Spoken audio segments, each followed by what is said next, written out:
In an unusual turn of events, gold and silver are moving in two different directions today. And we're going to talk about why silver is indeed suffering at the hand of gold, among other things. I'll tell you what that's all about as we explore.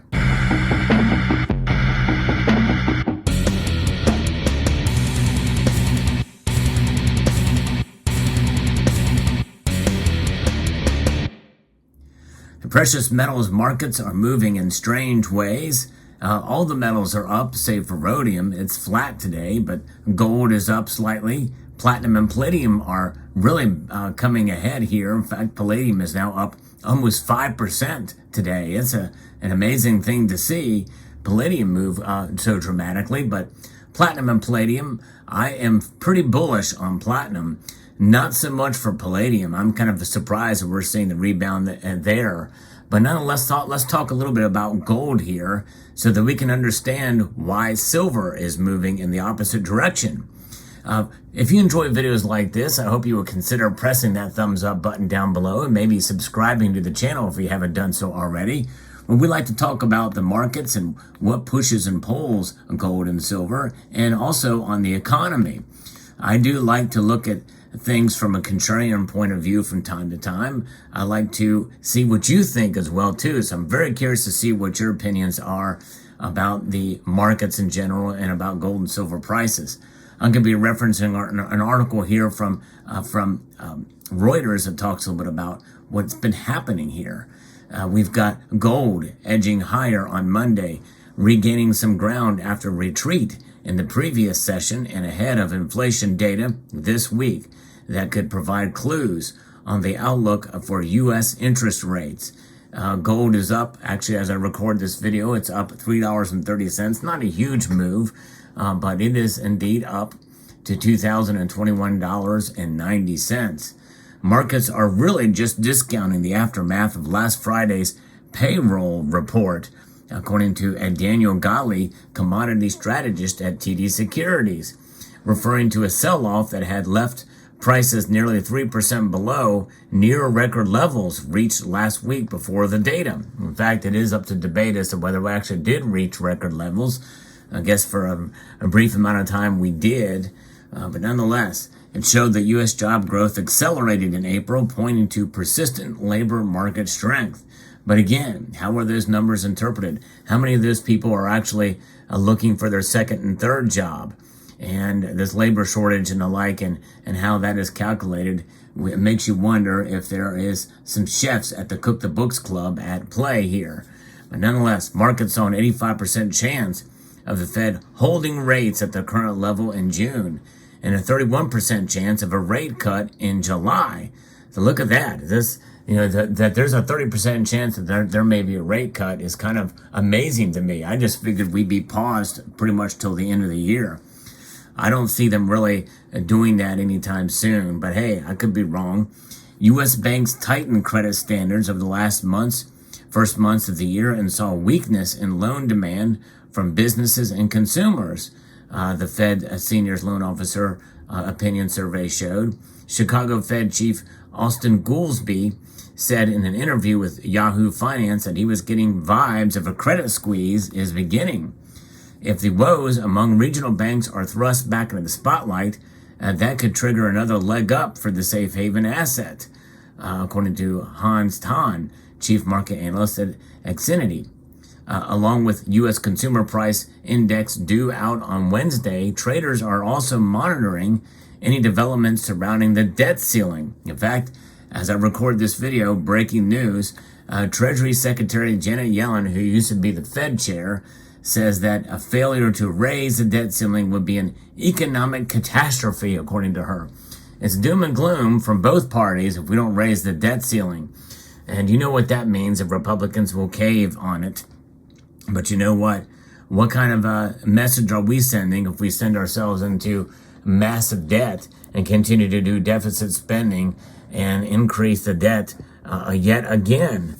And that is what we are faced against. Yes, we may not be able to, quote, pay our bills, but nonetheless, I think there's other ways that those bills can be paid rather than than just defaulting. I think you can stop spending. You can cut whole sections of government and pay for the necessary things to make things work. There's a lot of things you can do, I think, in order to make this happen. But that's another story. That's another thing. So this is where gold is. It's nervous of a recession. Fears of a recession are certainly a reality that we've got to consider here as we march on through the day and through the week. And as the CPI data comes out, that's going to give us where inflation is. And I think that's one of the reasons why gold is cautiously optimistic here in its price increase, and why silver is down. In fact, the silver is down more so, in a percentage down and moving direction down than gold is up, which lends us to the possibility that gold may be being hampered a bit from going up more than where it is now. But that is it. Silver essentially is suffering. And why are they suffering? Because it's being seen today, I believe, as an industrial metal. And if the CPI data is up, and we're going to see this U.S. inflation data that comes out, that could actually move to the exact opposite end for silver than it did for gold.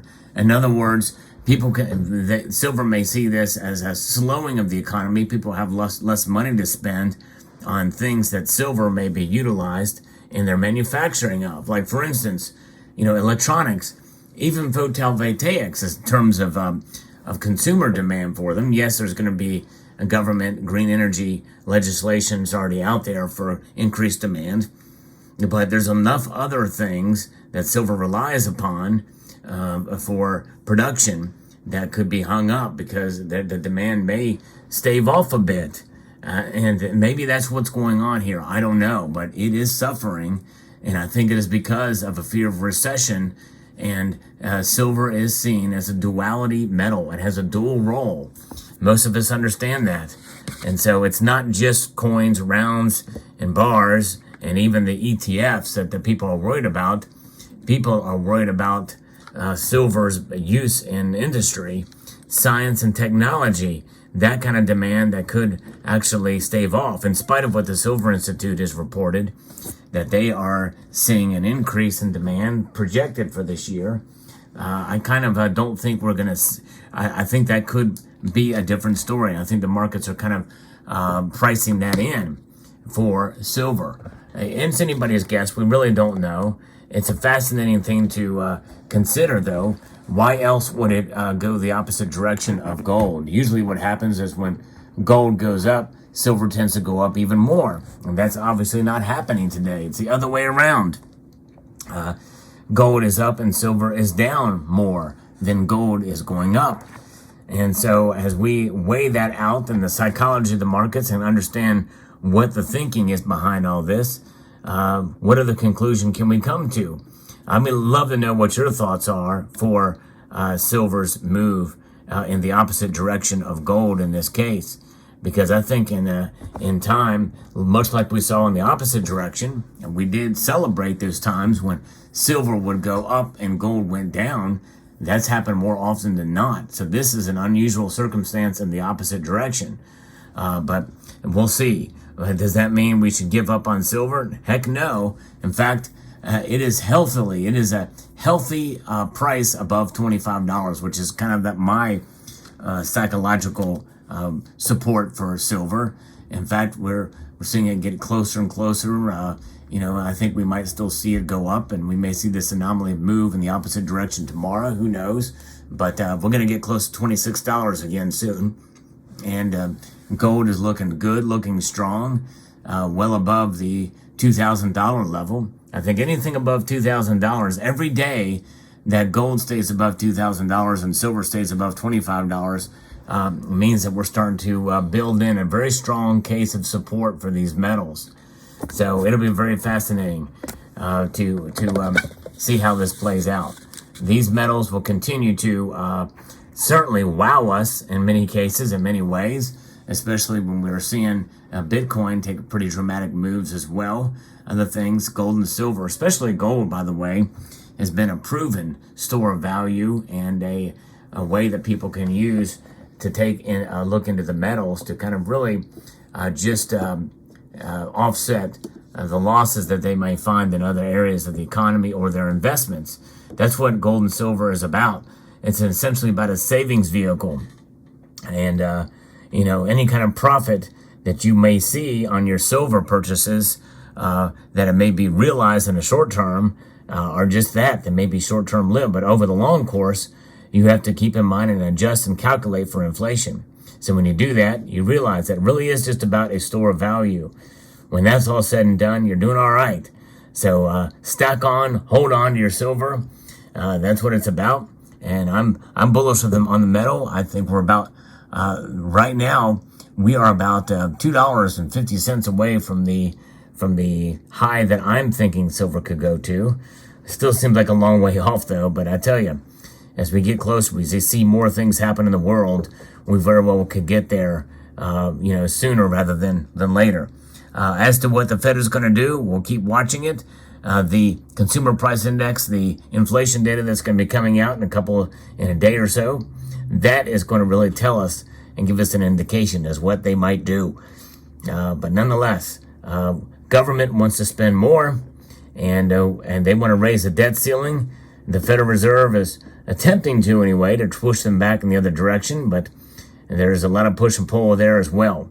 Psychology is something that maybe cannot be explained totally and with the markets, so we just have to roll with the punches, as it were.